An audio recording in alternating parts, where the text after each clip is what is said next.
Alright you guys, Gray back with another gameplay, and I got a good one for you. Let me talk about the game real quick and then we're going to get into it. So this is my normal rush route off the A flag. I'm going to shoot right down mid, usually expecting 2 to 3 guys through the front door. And then I know they're going to spawn straight ahead to the left. I expect them both to come back and bam bam.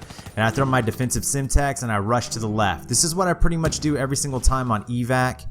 And then watch what I do on the C flag. My goal is to not to touch the C flag, and I want to go high because I know they're going to spawn to the right, and there they are again. I see that guy shoot a rocket on my left, and now I'm going to manipulate spawn. I mean, look at this. I don't even know how many kills that was, how fast that was, but wow. That's how you rush a spawn. Now this is a nuclear gameplay, believe it or not. And as you can see, I'm not going for a nuclear. Playing the way that I just played on that rush route is not going for a nuclear. Most people, when they go into a game thinking they're going to get a nuclear, they're going to take their time, they're going to move up. Look, I'm already on a merciless. I think I'm less than a minute into this game. Anyways, and that's what I want to talk about, because on my last nuclear that I posted about the Kuda, and it was on Fringe, where I had set up that class specifically to get a nuclear. I had a guy, Trinikid, let me see, I wrote his name down. Where is it? Trinikid 513. Talked about how he rushes too much and he doesn't really pay attention and he dies on nuclear streaks. And I told him that you just got to monitor the medals as they're coming up on your screen.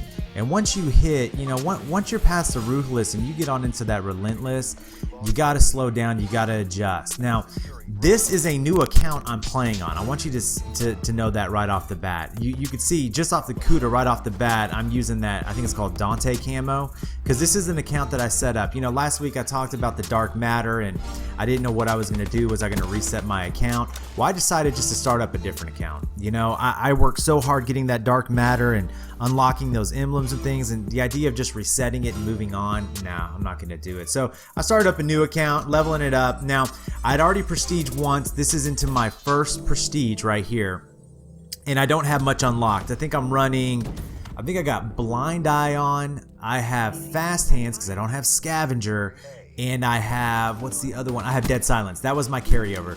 Dead silence is by far the #1 perk in the entire game, okay? And that's why I had to pick up this ManOWar, since I didn't have scavenger. And this is just, you know, understanding and being comfortable with all the guns in the game, knowing the capabilities of each weapon. You know, I start off the game rushing like crazy with that Kuda, and I realize I'm going on a streak, so I need to pick up another weapon. I get this ManOWar, and I understand that I cannot do what I want to normally do in the game when I'm running with the ManOWar, so I got to be more head glitchy with the gun like I'm doing right now on top of B.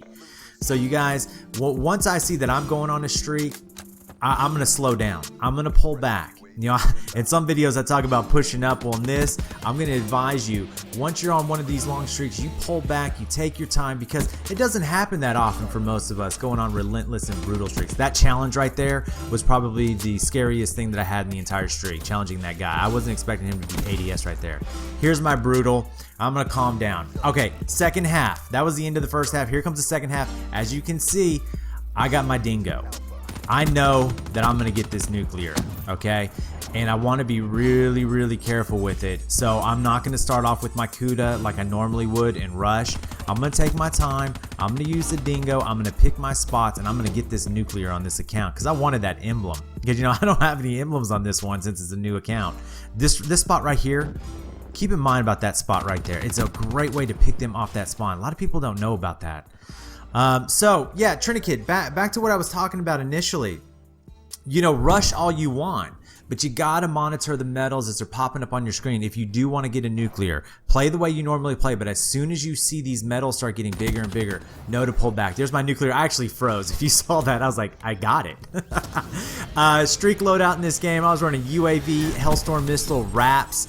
I got wraps 3 times. They're worthless, man. I call these things in and I get, you know, I think I called in 3 wrap ships and I got 4 kills. I mean, that streak, man, it takes forever to get, and to get that few kills because everybody runs cold-blooded or they knock your ship out before it even makes it into the map. The thing is worthless. You guys, best score streaks in the game right now, I'll give them to you. The #1 score streak in the game is the Cerberus. I can average 15 to 20 kills if I'm controlling that Cerberus. #2 would be the Talon. If you know how to maneuver around the map, that Talon is legit. #3 would be the Sentry Gun, because you can cordon off an entire area of the map. #4 would be the HellStorm missile, and #5 would be the Lightning Strike. I see no reason whatsoever in going any higher in your score streak loadout than the Talon, because the Wraith, the Rap Ship, the Mothership, the GI unit, which I can get in any game I want, they're worthless. They don't get the kills that they should get if they're that high in the air. But I do know a suggestion to Treyarch on how to fix this. I would say that any score streak above a Talon, you cannot use a lock-on missile to knock it out. I want you to think about that for a little bit. What if you had to shoot it out of the sky instead of missiling it? Oh, I'm just adding insult to injury right here with this. Look at that. Anyway, so think about that a little bit. What if the only way you could take a hater out was to shoot it? No more locking on with that black cell. Or the Mothership. Imagine if you had to shoot that Mothership out of the sky. And I know you'd say, well, if you just put FMJ on an LMG, you can knock it out pretty quick. Yeah, but not a lot of people run that setup. I just want you to know. Anyways, I rambled on. Listen, you guys like that video, hit that thumbs up button. If it helps you, let me know. If you have any other suggestions, comment down below on helping these guys get nuclears. And as always, subscribe for more. And this Dingo, man, I almost wish I wouldn't have made that video. I'm seeing this Dingo everywhere now. This gun is crazy awesome. Hope you enjoyed the game. I'll see you on the next one. Bye.